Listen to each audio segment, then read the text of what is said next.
مینوائل مہمان جو ہمارے ساتھ موجود ہیں، منصور صاحب آپ سے ذرا میں جاننا چاہوں گی، آپ کا جو ایک آرٹ ہے یا جو ایک آپ کی کوالٹی ہے آپ کے آرٹ کی، ڈیفینیٹلی یہ بہت پرانی ہے اور آپ نے اس آرٹ پہ اتنا زیادہ کام کیا ہے. تھوڑا سا ہمارے دیکھنے والوں کو بتائیں کہ آج کے دور میں مجسمہ سازی جس کی ہم بات کریں اور جس طرح سے آپ نے مختلف چیزیں بنائی ہیں، اسکلپچرز بنائے ہیں، جس میں ہم ٹینک کی بات کر رہے ہیں، سپاہیوں کی بات کر رہے ہیں، کیسا ایکسپیرینس اور اب آپ کی آرٹ آپ کس طرح سے اس کو آگے لے کے چل رہے ہیں؟ پہلی بات تو یہ کہ ہم ایک ہوتا ہے مجسمہ جی اور ایک ہوتا ہے بت. بالکل ٹھیک ہے. بڑا عجب سا کانسیپٹ ہے کہ بہت جگہ یہ کہا گیا ہے، کہتے ہیں کہ مجسمہ سازی یہ حرام ہے. بالکل کہتے ہیں نا، اور توڑ پھوڑ مچا دیتے ہیں. ٹھیک ہے نا. یہاں ہمارا کانسیپٹ جو ہے وہ بت پرستی کا نہیں ہے، ایجوکیشنل ہے. بالکل ٹھیک ہے. مجسمہ ایک اگر بناتا ہے تو ہم بتاتے ہیں کہ جو ہمارے آج کے بچوں کو نہیں معلوم، پاکستان بنا یا اس سے پہلے کے جو بھی ہیروز رہے ہیں وہ کیسے کپڑے پہنتے تھے، ویپنز کیسے ہوتے تھے، رہائش کیسی ہوتی تھی. بالکل ٹھیک. ان کو یہ معلوم ہوتا ہے. ٹھیک ہے. تو ایک تو یہ بہت بڑا فرق ہے مجسمہ سازی میں. بالکل ٹھیک ہے. اور پھر ایک عجیب سا بات ذہن میں آتی ہے کہ اللہ تعالیٰ نے کہا کن، دنیا بن گئی. اب آیا انسان بنانے کا، انسان تخلیق کیا جائے. تو کیا کیا؟ مٹی منگائی، گوندھا گیا. ایسے ہی ہوا تھا نا. بالکل. اور اس کے بعد وہ مٹی سے انسان کو تخلیق کیا گیا. ایسے ہی ہم اصل میں سوچتے بہت نیرو سوچتے ہیں، بہت چھوٹا سوچتے ہیں. ٹھیک ہے نا. اگر ہم پازیٹیولی اپنے آپ کو وہ کریں تو میرا خیال ہے کہ اتنا وہ نہیں ہے. ہاں، ہم اس پہ اعتراض ضرور ہونا چاہیے، کرنا بھی چاہیے کہ فرض کریں کہ میں اسکلپچر بناتا ہوں، کوئی بھی فگر بناتا ہوں اور اس کو ہی خدا مان لیتا ہوں اور اس کو ہار پہناتا ہوں اور عبادت کرنے لگتا ہوں. یہ کانسیپٹ غلط ہے. لیکن مجسمہ سازی ایجوکیشنل بہت اچھا ہے اگر آپ اسے دیکھیں، دیکھا جائے. ٹھیک ہے نا. ٹھیک ہے. اور یہاں سے تو مجسمہ سازی شروع ہوئی. ٹھیک ہے. سنگ تراشی تو بعد میں آئی. بالکل ٹھیک ہے. پتھر تو جب اسٹون ایج تھی اس وقت. ٹھیک ہے. ورنہ پہلا اسٹارٹ مٹی سے ہوا تھا، پتھر سے نہیں. منصور بھائی خدا کلامی، جو سنگ تراشی ہے یہ جو چٹانوں میں جو بنے ہوئے ہیں بدھا کے اور پرانے، یہ تو بہت ہی پرانے، ہزاروں سال پہلے کے. کتنے پرانے ہوئے. دنیا تو بعد میں بنی ہے نا. نہیں، لیکن آپ پہاڑ تو بعد میں بنے. بہت پیچھے چلے جائیں نا آپ، پہاڑوں کے اندر یہ جو سنگ تراشی ظاہر ہے اسی وقت شروع ہوئی تھی اسٹون دور میں. ٹھیک ہو گیا. اس وقت تو وہ جو تراشتے تھے وہ بھی پتھر کے. یہی میں کہہ دیا. تو اب مجھے بتائیں کہ اب آپ کی جو آرٹ ہے جس کو آپ لے کے چل رہے ہیں، تو کس طرح سے آپ کو لوگ اکنالج کر رہے ہیں ود دا ٹائم؟ کر رہے ہیں اور کرنا چاہیے کم از کم. اتنا تو کیوں نہیں کرتے؟ وہ بت وہ الگ چیز ہوتی ہے. بالکل ٹھیک ہے. مجسمہ ظاہر ہے یہ تو ٹھیک ہے نا. اسٹیچو ایک الگ ہے، اسکلپچر ایک الگ چیز. بالکل ٹھیک ہے. بالکل ٹھیک ہے. منظور صاحب ابھی تک ہمارے ہاں اتنی جہالت ہے کہ جب میں چیئرمین تھا الحمرہ کا تو میں نے اس کے بالکل سینٹر میں نا اقبال کا مجسمہ بنوانا چاہا میں نے. تو مجھے کہا گیا کہ جی یہ مولوی حضرات شور مچائیں گے، یہ کریں گے. میں نے کہا مچائیں، میں نے تو بنوانا ہے.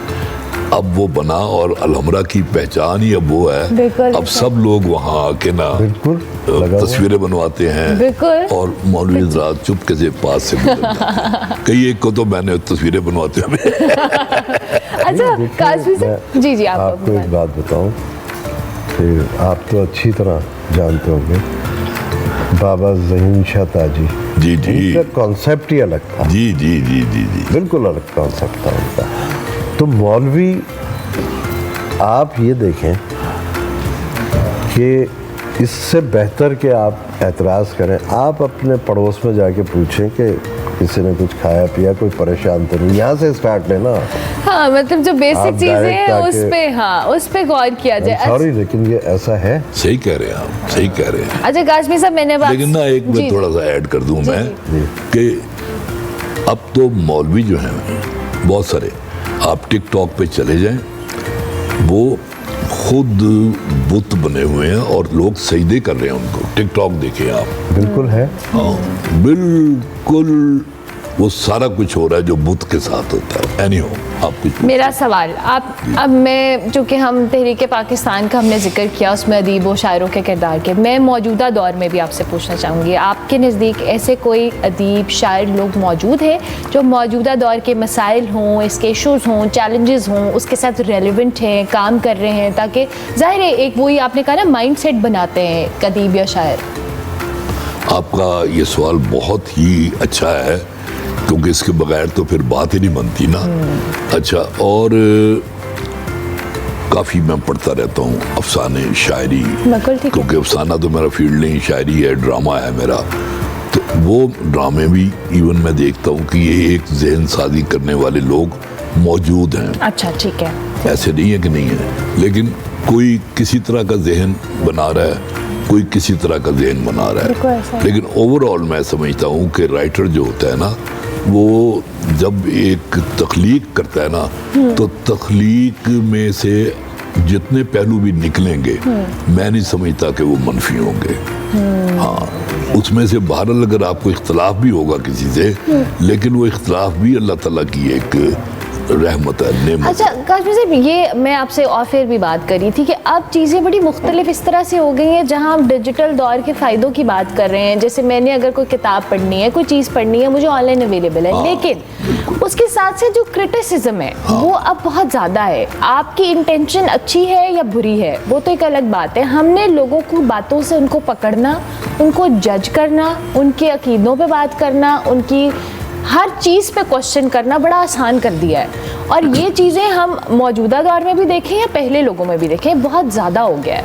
یہ نا افسوس اس میں یہ ہے کہ اگر تو وہ تخلیقی اعتراض کرتے ہیں ہاں تو پھر تو ماشاءاللہ یہ تو بہت بڑی چیز ہے.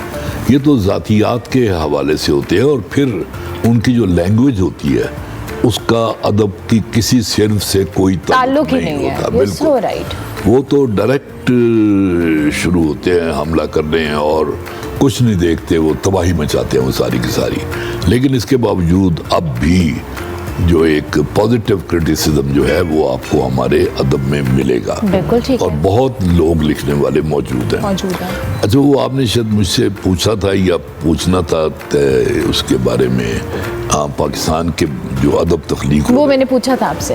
اچھا ہاں جی بالکل، نصاب کے بارے میں میں نے پوچھنا تھا کہ جو نصاب ہم نے پڑھایا جا رہا ہے اب اسکول کالجز میں، اس نصاب کو آپ کیا سمجھتے ہیں؟ کیونکہ آپ نے خود کہا کہ میرے بس میں ہو تو میں بند کر دوں، لیکن کیا چیزیں ہیں جو ہمیں بہتر کرنی ہے؟ ہمیں جو ہسٹری پڑھائی جا رہی ہے اسکولز میں، کالجز میں، کیا وہ اس طرح سے ہے جس طرح سے یہ سب ہوا تھا؟ ہرگز اس طرح نہیں ہے. دیکھیں ہمیں تو پڑھانا یہ چاہیے کہ 47 میں پاکستان بنا، اور اس کے ساتھ ہی جو جاگیردار تھے، وڈیرے تھے، یہ جو تھے اپنا گدی نشین تھے، یہ قابض ہوئے. اس کے بعد مارشاء اللہ لگنے شروع ہوئے.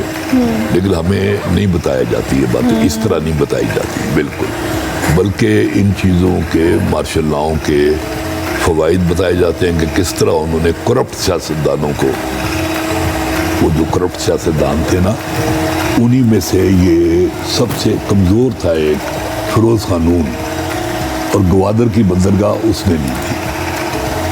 اس کے علاوہ یہ جو کرپٹ سیاستدان ہیں، انہوں نے جو قیدی ہو گئے تھے ہمارے 71 میں، ان کو واپس لانے والے بھی یہ تھے. انہی کرپٹ سیاستدانوں نے ایٹم بم کی بنیاد رکھی تھی. انہی میں سے ایک نے وہ پھر